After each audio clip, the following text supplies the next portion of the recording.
एक मंत्री गया जिसकी पढ़ाई मास्टर्स तक थी, दूसरा आया जिसकी पढ़ाई सिर्फ ग्रेजुएशन तक है मगर जिसकी दौलत 3 गुना ज्यादा है।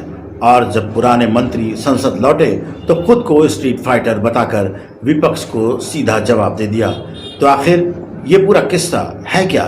सिर्फ कुर्सी की अदला बदली या इससे कहीं ज्यादा? पूरी तथ्य आधारित पड़ताल इस वीडियो में। मैं हूं जुहैर तुराबी। चलिए सिलसिलेवार समझते हैं नए मंत्री कौन हैं और उनका पुराने मंत्री का पूरा तुलनात्मक ब्यौरा, संसद में क्या हुआ और आगे की चुनौतियां क्या हैं। 24 घंटे में कुर्सी की अदला बदली। अल जजीरा और डेक्कन क्रॉनिकल की रिपोर्ट के मुताबिक 25 जुलाई को राष्ट्रपति द्रौपदी मुर्मू ने धर्मेंद्र प्रधान का इस्तीफा स्वीकार किया और उसी दिन प्रधानमंत्री की सलाह पर प्रहलाद जोशी को शिक्षा मंत्रालय का अतिरिक्त प्रभार सौंप दिया गया। जोशी ने 26 जुलाई रविवार को औपचारिक रूप से कार्यभार संभाला। गौरतलब है जोशी पहले से उपभोक्ता मामले, खाद्य एवं सार्वजनिक वितरण और नवीन एवं नवीकरणीय ऊर्जा मंत्रालय संभाल रहे थे। अब शिक्षा मंत्रालय उनकी तीसरी बड़ी जिम्मेदारी बन गई है। प्रहलाद जोशी कौन है?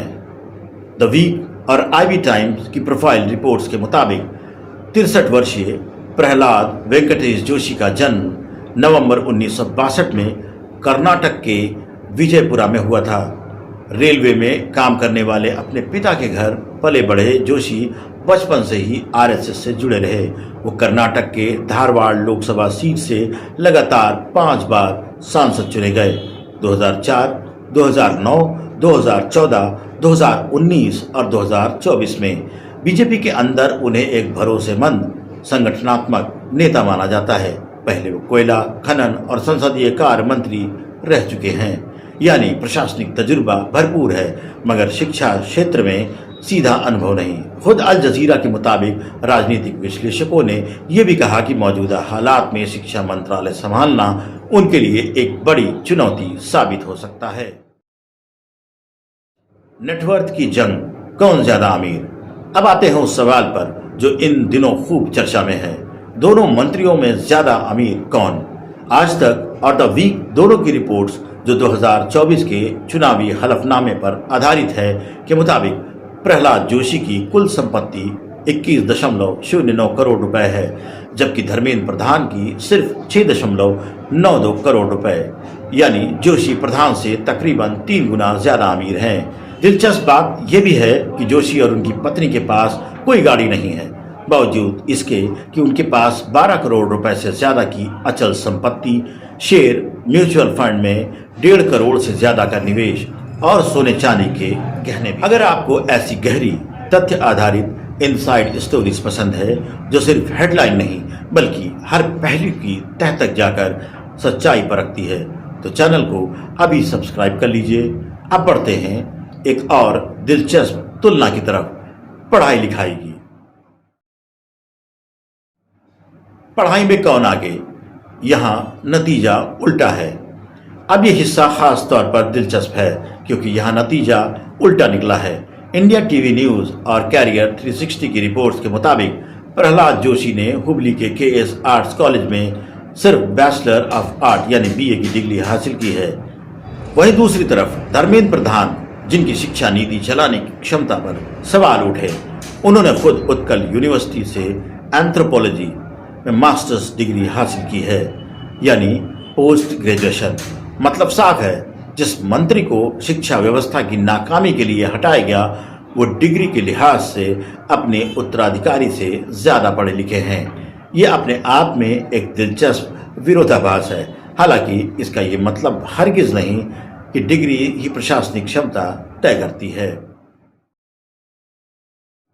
अब आते हैं इस पूरे किस्से के सबसे नाटकीय पल पर। 27 जुलाई सोमवार इस्तीफे के 2 दिन बाद धर्मेंद्र प्रधान पहली बार संसद पहुंचे। द ट्रिब्यून और आउटलुक इंडिया की रिपोर्ट्स के मुताबिक संसद भवन के मकर द्वार पर बीजेपी सांसदों का एक हुजूम उनके स्वागत के लिए पहले से खड़ा था। पार्टी महासचिव तरुण चुग समेत कई नेताओं ने उन्हें घेर लिया। एक सांसद ने उन्हें परंपरागत टोपी पहनाई। दूसरे ने कंधे पर शॉल डाली। प्रधान जिंदाबाद के नारे गूंजे, लेकिन ठीक उसी वक्त कांग्रेस और विपक्षी सांसदों ने चोर चोर पेपर चोर के नारे लगाने शुरू कर दिए। यानी एक तरफ जश्न, दूसरी तरफ विरोध, दोनों एक साथ एक ही जगह। सबसे दिलचस्प पल तब आया जब लोकसभा से निकलते वक्त प्रधान कांग्रेस के वरिष्ठ नेता जयराम रमेश के साथ चल रहे थे। द वीक और ट्रिब्यून इंडिया दोनों की रिपोर्ट्स के मुताबिक रमेश ने हमदर्दी जताते हुए कहा, इट हैपन्स, यानी ऐसा होता है। इसके जवाब में प्रधान ने फौरन पलटवार किया, कुछ नहीं हुआ, मैं एक स्ट्रीट फाइटर हूँ, कोई एसी कमरे का एक्टिविस्ट नहीं। ये लाइन इतनी वायरल हुई कि पूरे दिन की सुर्खियों में छा गई। बाद में जयराम रमेश ने एक्स पर लिखा कि बीजेपी सांसद प्रधान का ऐसे स्वागत कर रहे हैं जैसे उन्होंने कोई बड़ा कारनामा कर दिया हो, जबकि देश ने देखा कि पेपर लीक के लिए माफी मांगने के बजाय हीरो जैसा सम्मान दिया जा रहा है।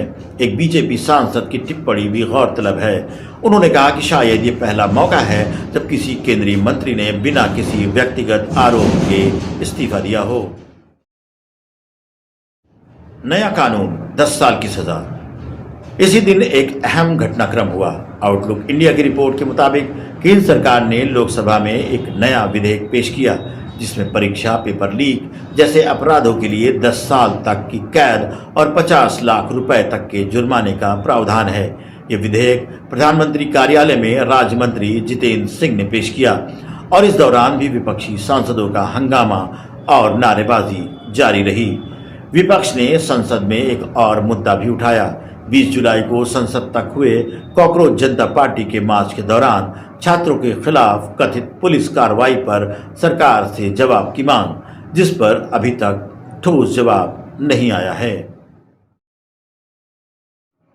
अब निष्पक्षता की खातिर धर्मेंद्र प्रधान के पूरे कार्यकाल का संक्षिप्त संतुलित लेखा जोखा। वो 2021 से लगातार शिक्षा मंत्री रहे, यानी करीब 5 साल। इस दौरान उनकी उपलब्धियों में नई राष्ट्रीय शिक्षा नीति यानी NEP 2020 के क्रियान्वयन की अगुवाई, कई नए IIT, IIM परिसरों का विस्तार और स्किल डेवलपमेंट पर जोर शामिल है। मगर दूसरी तरफ यही वो दौर भी है जब 2024 और 2026 दोनों बार नीट परीक्षा पेपर लीक के गंभीर आरोप से जूझी। कांग्रेस के जयराम रमेश के मुताबिक 2024 की राधाकृष्णन कमेटी की सिफारिशें ठीक से लागू नहीं हुई और लंबे समय तक NTA का कोई पूर्णकालिक डायरेक्टर जनरल तक नियुक्त नहीं था। यानी उपलब्धियां असली हैं, मगर परीक्षा प्रणाली की बुनियादी सुरक्षा में हुई चूक भी उतनी ही असली है और यही उनके इस्तीफे की असली वजह बनी। जोशी के सामने चुनौती। तो अब सवाल है, प्रहलाद जोशी के सामने चुनौती कितनी बड़ी है। एक तरफ उनके पास प्रशासनिक तजुर्बा और संगठनात्मक क्षमता है, दूसरी तरफ शिक्षा क्षेत्र में सीधा अनुभव न होना और ठीक उसी वक्त जिम्मेदारी मिलना। जब जनता का भरोसा सबसे निचले स्तर पर है, ये उनके लिए एक बेहद नाजुक शुरुआत है। साथ ही नंदन नीलकेणी की अगुवाई वाला टास्क फोर्स भी अब उनके मंत्रालय के दायरे में काम करेगा, यानी सुधारों की दिशा तय करने की उनकी भूमिका और भी अहम हो जाती है। तो कुल मिलाकर ये सिर्फ एक मंत्री की जगह दूसरे मंत्री की नियुक्ति की कहानी नहीं, ये एक बड़े जन आंदोलन के बाद सत्ता के भीतर हुई हलचल, एक नए मंत्री के सामने खड़ी चुनौतियों और एक पुराने मंत्री के आत्मविश्वास से भरे स्ट्रीट फाइटर वाले पलटवार की कहानी है। असली इम्तिहान अब शुरू होता है जब नीलकेणी टास्क फोर्स की सिफारिशें आएंगी और जोशी को ये साबित करना होगा कि सिर्फ चेहरा नहीं, नीयत भी बदली है। मैं ज़ोहैर तुराबी इस वीडियो में आपसे विदा लेता हूँ। अगर आपको वीडियो पसंद आया हो, लाइक सब्सक्राइब ज़रूर कीजिए। अपना और अपनों का ख्याल रखिए। शुक्रिया।